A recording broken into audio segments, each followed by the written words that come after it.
Welcome, guys. This is the finals of the TQ Open number 7. Right now, we have game number 4, I believe it is. We do have Antimage, who is the Protoss in the top right, going up against CocoA, who is the Terran in the bottom left. This was a loser's choice map. It was Antimage who lost, who chose Steps of War. And I am not alone. I do have a co-caster. Why don't you say hello, Skulls? What's going on, guys? Glad to have you on board.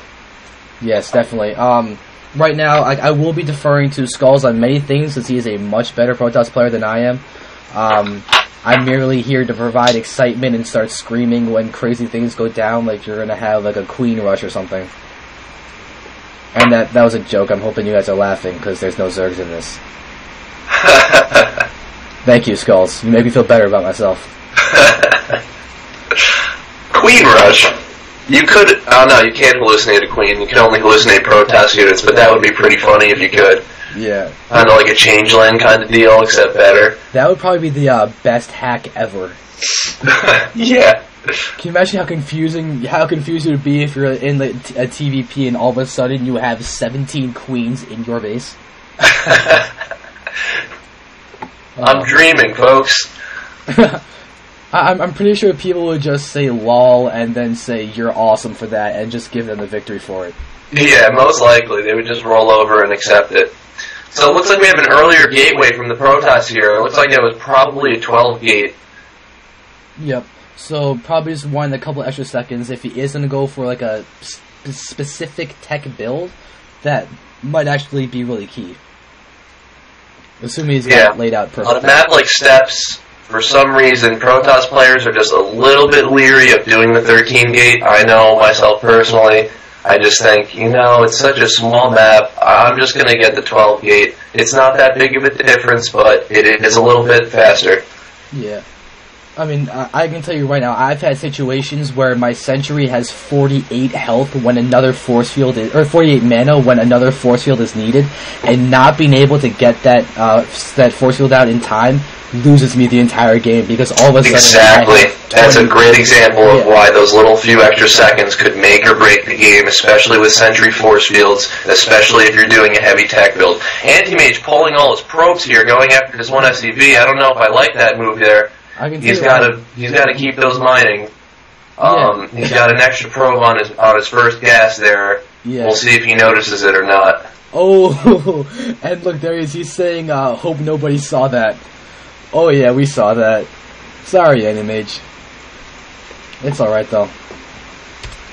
Yeah, he knew it wasn't a good idea, but yeah, sometimes you're just tempted to try to surround the enemy worker. And sometimes it just doesn't work. Yeah, anyway, I'm breaking my rule of not talking the game just to tell him that the whole stream saw that.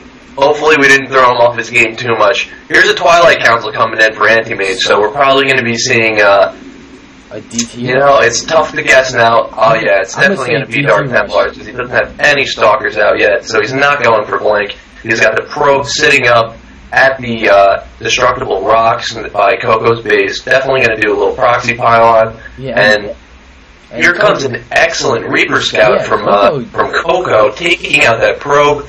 He's not going to get that proxy pylon down. That's really bad for Antimage's build here, because it makes it a lot slower. And we're going to see if this new probe is going to get into a position to place a proxy. Yeah. Although, I don't know if... Okay, for a second, just seeing CocoA scouting over there made me think that he might suspect, like, a DT rush or something. But, considering the fact that he has no engineering bay, I actually don't think he is.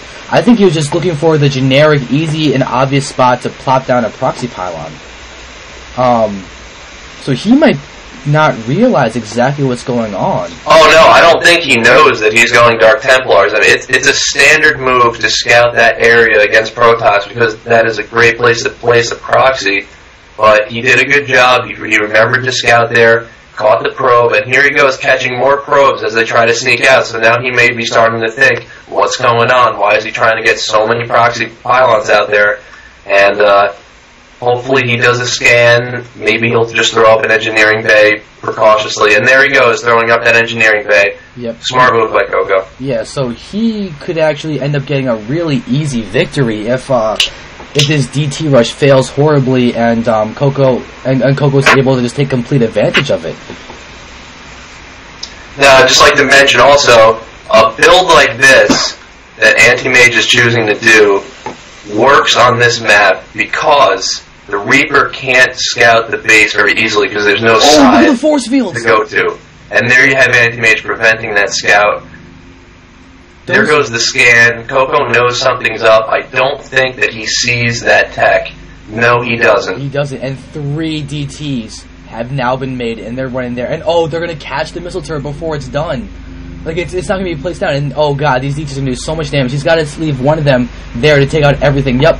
Now he's going to have one DT in the main, and he's got these DTs just doing... They're going to be able to do so much damage, because the transfer just completed. So Antimage is going to be able to do a lot. Right now, he's got one scan going down, catching 2 DTs. Yeah, he misplaced that second DT. He could have pulled that away and kept it alive, but right now this one's going to be here, and it's going to get scanned and taken out.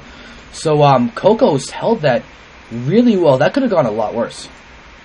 Yeah, he had 3 DTs, and 2 scans were available for the Terran. He would have had another scan, but he would have had to wait about 25 seconds, and that one Dark Templar would have been loose in his base taking out SCVs. But since he didn't split them up, 2 of them died in one scan, and he lost them all. Yeah, if Antimage, and you can see like how far away from the scan indicator it was, and that's something a lot of people underestimate is actually how large an area a scan reveals. Yeah, the radius for the scan or sweep is a lot bigger than broodwar. You can catch a lot of area. Yeah, and it lasts for a long time too.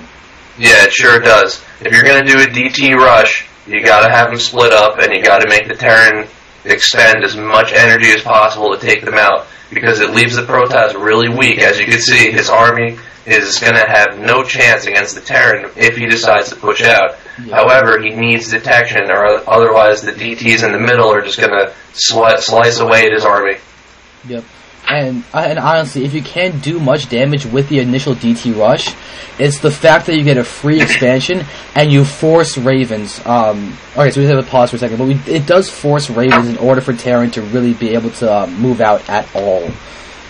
Which is a good thing, because you don't want them to get that reactor dropship macro, because once they get those 4 dropships out, which doesn't take very long, it just makes their army like 3-4 times as strong. Yeah, and but anyway, so we're going to see how Antimage can use the little bit of time he's bought in order to do something. Is it going to get charged? Because I've noticed that when I do a DT rush, probably the best follow-up is actually to get charged and then Templar. I like to do that too. Sometimes it's still just not enough. Yeah. Because the Terran army is just so much bigger. He is trying to tech to Colossus as soon as possible. He's going to need more Dark Templars to keep the Terran at bay, but the Terran is saving up a scan. He's got 3 scans already, so Dark Templars are not going to do the trick. Or some really good micro, he should probably be in there trying to do some more damage. Yeah.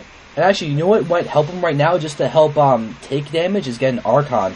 To get 2 Dark Templar, morph them into an Archon, and just try and use that to absorb some of the hits and allow Stalkers and Sentries to just keep him alive. That's a great point, Xander. I actually never even thought of that myself, because I only just recently learned that you can use High Templars or Dark Templars to warp an Archon. Yeah.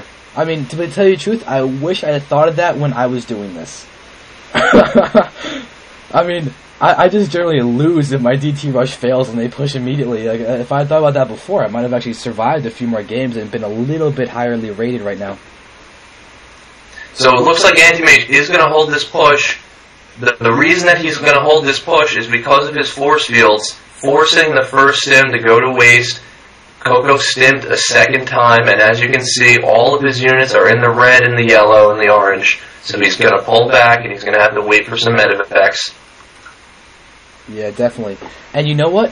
I think if Antimage had picked a map like Jungle Basin for this could have gone a lot better. Because if he was on Jungle Basin and this game happened exactly the same way as before, he would have then had a smaller ramp that he would have had to hold, he would have had a protected natural expansion, and he could have warped it in the back of the actual base for the Terran.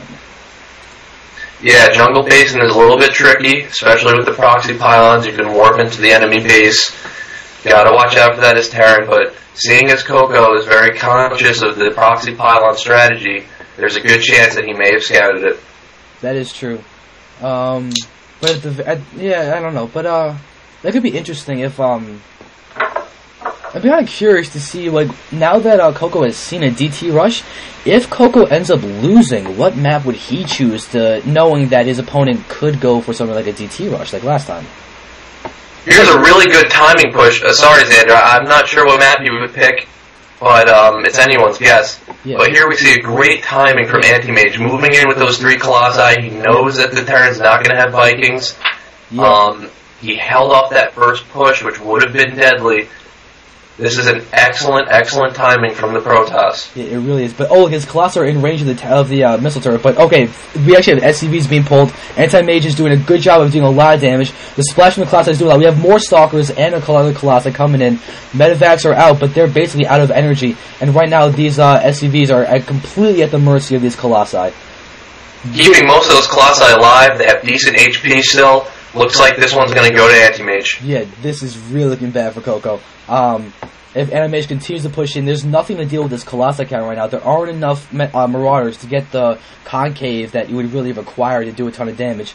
So Antimage can just literally siege the Terran with these Colossi right now. Keep the Stalkers to try and hit the Vikings.